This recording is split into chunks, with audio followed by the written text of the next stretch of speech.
حضرت انس فرماتے ہیں کہ ہم رسول اللہ صلی اللہ علیہ وسلم کے دور میں ستونوں کے درمیان صفیں بنانے سے بچتے تھے، یعنی دو پلرز کے بیچ میں صف بنانے سے بچتے تھے، کیونکہ اس سے صف ٹوٹ جاتی تھی. تو افضل یہی ہے کہ ایسا نہ کیا جائے، لیکن اگر بہت زیادہ رش ہے اور اوائڈ نہ کیا جا سکتا ہو، جگہ ایسی ہو، مجبوری ہو، تو پھر بنائی بھی جا سکتی ہے، کیونکہ اس کے پلر کے بعد کی صف پھر ایک نئی صف شمار ہو جائے گی. صف کے پیچھے اکیلے نماز پڑھنا. صف کے پیچھے اکیلے کھڑے ہو کر نماز نہیں پڑھنی چاہیے. رسول اللہ صلی اللہ علیہ وسلم نے ایک شخص کو صف کے پیچھے اکیلے نماز پڑھتے ہوئے دیکھا تو آپ نے اس کو نماز لوٹانے کا حکم دیا کہ دوبارہ پڑھو نماز. اگر صف میں جگہ ہے تو پیچھے اکیلے آدمی کی نماز نہیں ہوتی، اور اگر صف میں جگہ نہیں تو پھر مجبوری کی کیفیت ہوگی. مثلا مسجد میں اگر ایک دیوار سے دوسری دیوار تک صف بالکل برابر ہے، یعنی چند انچ کا گیپ بھی نہیں ہے، اب ایک شخص پیچھے سے آیا ہے، اب وہ کیا کرے گا؟ اندر تو گھس نہیں سکتا کسی صف میں، تو اس کے لیے مجبوری ہے. نماز ہو جائے گی، کیونکہ اگلی صف میں سے کسی کو پیچھے کھینچنا کسی صحیح حدیث سے ثابت نہیں. یعنی بعض لوگ کیا کرتے ہیں، اکیلے کھڑے ہونے کی بجائے کسی اور کو ساتھ ملانے کے لیے اگلی صف میں سے کسی کو کھینچ لیتے ہیں، وہ ایک جب نکلے گا تو کیا ہوگا؟ پوری صف ہلے گی. تو ایسا کوئی عمل ہمیں نبی صلی اللہ علیہ وسلم کی سنت سے نہیں ملتا.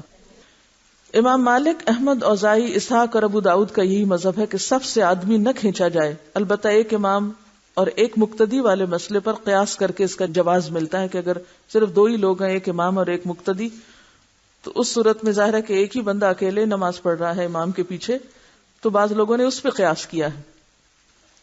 صف بندی کے مراتب. حضرت ابو مسعود رضی اللہ عنہ سے روایت ہے کہ رسول اللہ صلی اللہ علیہ وسلم نماز میں اپنے ہاتھ ہمارے کندھوں پر رکھتے اور فرماتے برابر ہو جاؤ، یعنی فزیکلی بھی آپ ٹچ کر کے کہتے سیدھے ہو جاؤ، اور اختلاف نہ کرو ورنہ تمہارے دل مختلف ہو جائیں گے. اور وہ لوگ جو بالغ اور دینی اعتبار سے عقل مند ہیں صف میں میرے قریب رہیں، پھر جو ان سے قریب ہیں، پھر جو ان سے قریب ہیں. کس میں قریب ہیں؟ دینی اعتبار سے ان سے ملتے جلتے ہیں اور عقل مندی میں ملتے جلتے ہیں. ایسا کیوں کیا گیا؟ جب خشوع و خضوع والے، تقوی والے، علم والے، سمجھدار، عقل مند لوگ ساتھ ہوں گے تو یقینی طور پر ان کے کیفیت کا اثر امام پر ہوگا، اور وہ کیفیت پھر وہاں سے پیچھے بھی ٹرانسفر ہوگی. جب آگے کے رہنما، مثلا اگلی صف کے لوگ، اب یہی ایک عملی مثال ہے، اگر کھانے پینے والے لوگ اگلی لائن میں بیٹھ جائیں تو کیا ہوگا؟ استاد پڑھا سکے گا؟ نہیں، کیونکہ جب تک آپ متوجہ نہیں ہوں گے اس وقت تک آپ کو پورا ملے گا بھی نہیں، دینے والا دے ہی نہیں سکے گا. تو اسی طرح امام کے قریب اگر ناسمجھ لوگ کھڑے ہو جائیں، جن کا نماز میں کوئی دھیان ہی نہیں، جن کے اندر کوئی خدا کا خوف ہی نہیں، بس وہ ایک شغل میلے کی طرح نماز میں آ کے کھڑے ہو گئے، تو اس کا نتیجہ کیا ہوگا؟ امام کی کنسنٹریشن پہ فرق پڑے گا، امام کی خشوع پہ فرق پڑے گا. اور اگر امام کی خشوع پہ فرق پڑا تو اس کا نتیجہ کیا ہوگا؟ سارے نمازیوں کی خشوع پہ فرق پڑے گا. اور اس طرح نماز کا جو تقاضا ہے کہ انسان کے اندر خشوع پیدا ہو، قد افلح المؤمنون الذین هم فی صلاتهم خاشعون، وہ پورا نہیں ہو سکے گا. خشوع جو ہے وہ نماز کا اہم ترین حصہ ہے، تو وہ پیدا ہی نہیں ہو پائے گا. دوسری بات یہ کہ اس سے عام روزمرہ زندگی کے لیے بھی ایک سبق ملتا ہے ہمیں، اور وہ کیا ہے کہ جو لیڈرز ہیں ان کے آس پاس سمجھدار لوگ ہونے چاہیے، پڑھے لکھے لوگ ہونے چاہیے، متقی اور پرہیزگار لوگ ان کو سراؤنڈ کرنے چاہیے. کیوں؟ کہ اگر وہ صحیح کام کرے گا تو اس کی تائید کریں گے اور اس کے لیے مددگار بنیں گے. کیونکہ نماز ہمارے لیے ایک ایسا ماڈل ہے کہ جس سے ہمیں اپنی دنیا کے طریقے سیکھنے، یعنی نماز محض ایک عبادت نہیں ہے، اس کے اندر سے بہت ساری تعلیم ہمیں ملتی ہے عام روزمرہ زندگی میں مسلمانوں میں ڈسپلن اور بہت سی چیزیں پیدا کرنے کے لیے. تو یہ جو مسجدوں کے اندر 5 وقت کی لیڈرشپ ہے، یہ ایک ماڈل ہے عام روزمرہ زندگی میں آرگنائز طریقوں سے کام کرنے کے لیے، لیڈرشپ کے انتخاب اور طریقہ کار کے لیے. اب اس میں آپ دیکھیے کہ اگر ایک لیڈر ایسے لوگوں کے گھیرے میں ہے جو متقی اور پرہیزگار اور صاحب علم اور سنجیدہ ہیں، وہ اس کو گرنے دیں گے؟ وہ اس کو پھسلنے دیں گے؟ وہ اس کو بہکنے دیں گے؟ لیڈرز کو کون خراب کرتا ہے؟ مشیر. جب اللہ تعالیٰ کسی لیڈر کی بھلائی کا ارادہ کرتا ہے تو اس کو اچھے مشیر دیتا ہے، اور جب اللہ تعالیٰ کسی لیڈر یا قائد کو نعمت سے محروم کرنا چاہتا ہے تو پھر اس کے ارد گرد ایسے لوگ جمع ہو جاتے ہیں، ایسے ساتھی مطلبی مفاد پرست لوگ جمع ہو جاتے ہیں کہ جو اس کو غلط مشورے دیتے ہیں، غلط رپورٹنگ کرتے ہیں، غلط راستے پہ لے جاتے ہیں، جس سے نہ صرف وہ شخص خود برباد ہوتا بلکہ اپنے پیچھے جتنے بھی اس کے پیروکار ہیں، یا جو بھی اس کے ماتحت عملہ ہے، یا جتنے بھی لوگ اس کے زیر اثر ہیں، وہ سارے کے سارے بھی مصیبت میں مبتلا ہوتے ہیں۔ تو لیڈرشپ جو ہے کوئی معمولی کام نہیں ہے، بہت بڑی ذمہ داری کا کام ہے، اور ذمہ داروں کو یہ ضرور دیکھنا چاہیے کہ ان کے آس پاس کون ہے، ان کے تقوی کا معیار کیا ہے، ان کے علم کا معیار کیا ہے۔ تو یہاں پر سب سے سکھا دیا گیا کہ امام کے قریب کون ہو، عقل مند اور جو دین میں علم میں آگے ہوں۔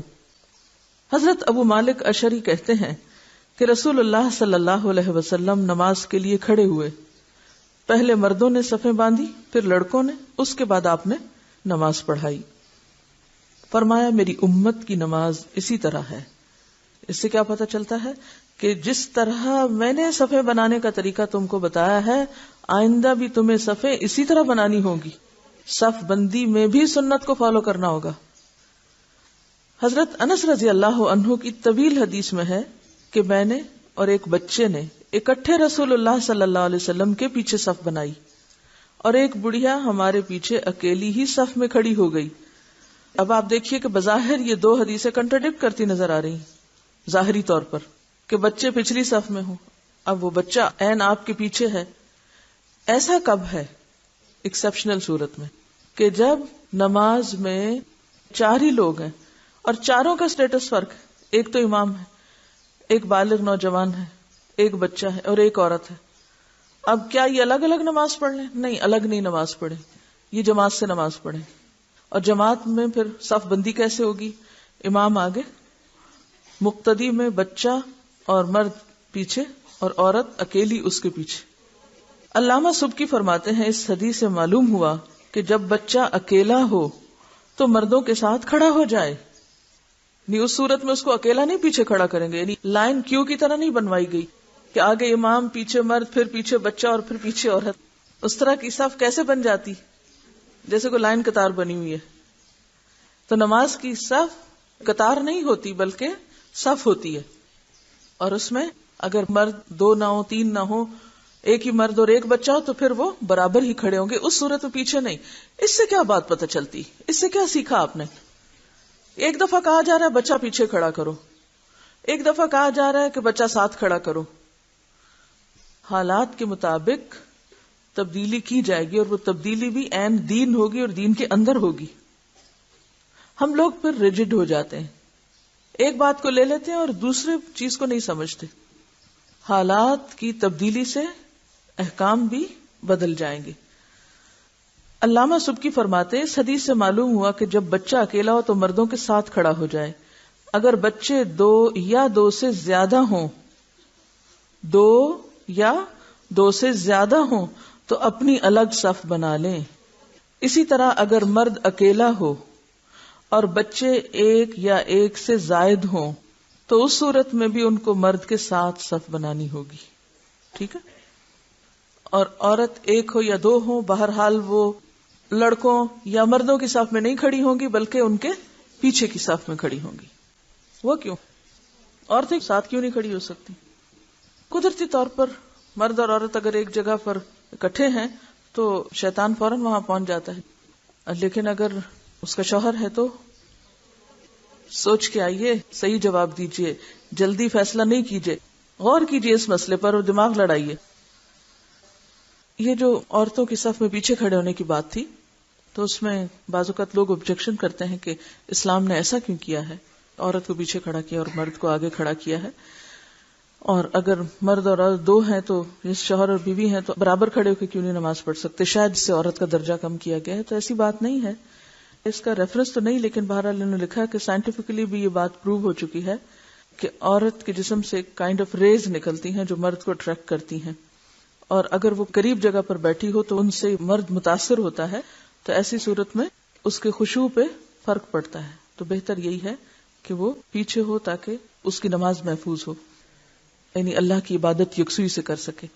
دوسری بات یہ ہے کہ اسی سے ملتا جلتا ایک اور سوال آیا تھا کہ حرم میں بعض اوقات نمازوں میں مردوں کے قریب پڑھنی پڑتی ہیں یا اگلی صف میں ساتھ ہی مرد ہیں، رش بہت زیادہ جب ہو جاتا ہے تو بعض اوقات ایک ہی صف میں، تو ایسی صورت میں پھر کیا کریں گے؟ نماز چھوڑ دیں گے؟ کیوں؟ کیا کریں گے؟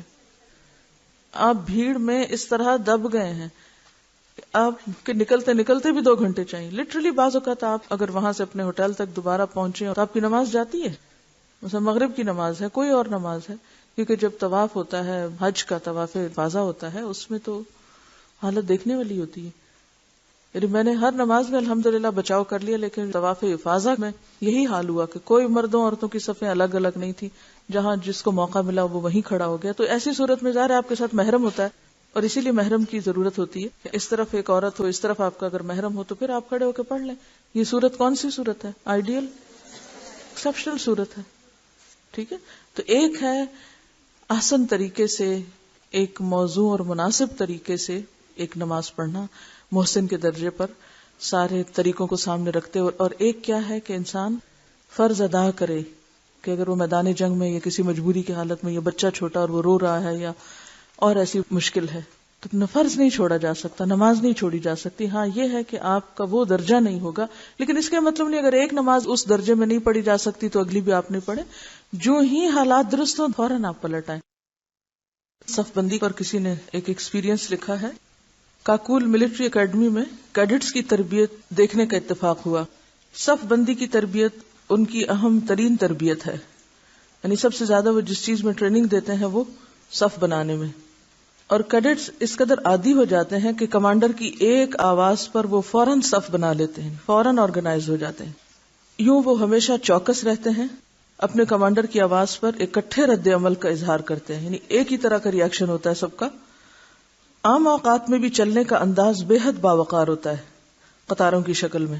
اور آپ نے دیکھا ہوگا کہ جو لوگ لائن میں چلتے ہیں وہ اپنا ایک روب اور اپنا ایک اثر چھوڑتے ہیں دوسروں پر، اور جو لوگ ایک بھیڑ کی شکل میں کہیں اکٹھے ہوتے ہیں وہ کبھی بھی مہذب نہیں کہلاتے.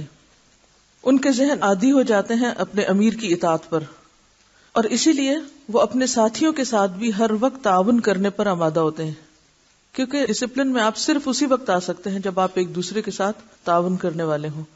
تو صف بناتے وقت آپ صلی اللہ علیہ وسلم کی تعلیم بھی کیا ہے کہ لینوا فی ایدی اخوانکم، کہ اپنے بھائیوں کے ہاتھوں میں نرم پڑ جاؤ، یعنی تعاون کرو، دستے تعاون آگے بڑھاؤ. اور جب تک انسان کے اندر نرمی نہیں ہوگی وہ دوسرے سے تعاون نہیں کر سکتا، اور اگر تعاون نہیں کرے گا تو پھر ڈسپلن کے ساتھ ایک لائن میں ایک جگہ ایک ترتیب سے کھڑے نہیں ہو سکتا، پھر اس کے اندر ٹیم ورک آ ہی نہیں سکتا. تو صف بندی جو ہے وہ انسان کو ٹیم ورک پر بھی آمادہ کرتی، مل جل کر کام کرنا سکھاتی. اور آپ نے عام طور پہ دیکھا ہوگا نا، اگر کسی کی صف سیدھی کروائیں تو وہ ہلنے کا نام نہیں لیتا اپنی جگہ سے. اگر کہیں پیچھے سے کہہ بھی دیں کہ بھی دائیں ہو جاؤ یا بائیں ہو جاؤ، اپنی اپنی جائے نمازیں بچھا کے کھڑے ہو جاتے ہیں، کہتے ہیں ہم ادھر ہی ٹھیک ہے، کسی اور کو یہاں آنا ہے تو آ جائے، کوئی اور گیپ فل کرتا ہے تو کرے، لیکن ہمیں کچھ نہ کہو. یعنی وہ اسپرٹ ہی ختم ہو جاتی ہے نا پھر. اور یہ کیفیت امن میں اس قدر پختہ کر دی جاتی ہے کہ جنگ میں وہ غیر ارادی طور پر انکانشیسلی ہر وقت حاضر باش اور فرما بردار بنے ہوئے ڈٹے رہتے ہیں. اور اگر دنیاوی دشمنوں سے لڑنے کے لیے اتنا ڈسپلن چاہیے تو شیطان سے لڑنے کے لیے جو ابدی دشمن ہے آپ کا، کوئی ڈسپلن نہیں چاہیے. کیا آپ تنہا اس کا مقابلہ کر سکتے ہیں؟ نہیں. ید اللہ فوق الجماع، جماعت پر اللہ کا ہاتھ ہوتا ہے، اکٹھے ہونے والوں پر. اور اکٹھے ہونے سے مراد بھیڑ کرنا نہیں ہے، ایک ڈسپلن کے ساتھ اکٹھے ہونا ہے، اپنی اپنی جگہ اور اپنے اپنے مقام پر اکٹھے ہونا ہے، خیر اور بھلائی کے کاموں میں تعاون کرتے ہوئے اکٹھے ہونا ہے. تو اس کا آغاز نماز سے ہوتا ہے. وآخر دعوانا ان الحمد للہ رب العالمین. سبحانک اللہم وبحمدک، نشہد ان لا الہ الا انت، نستغفرک ونتوب الیک.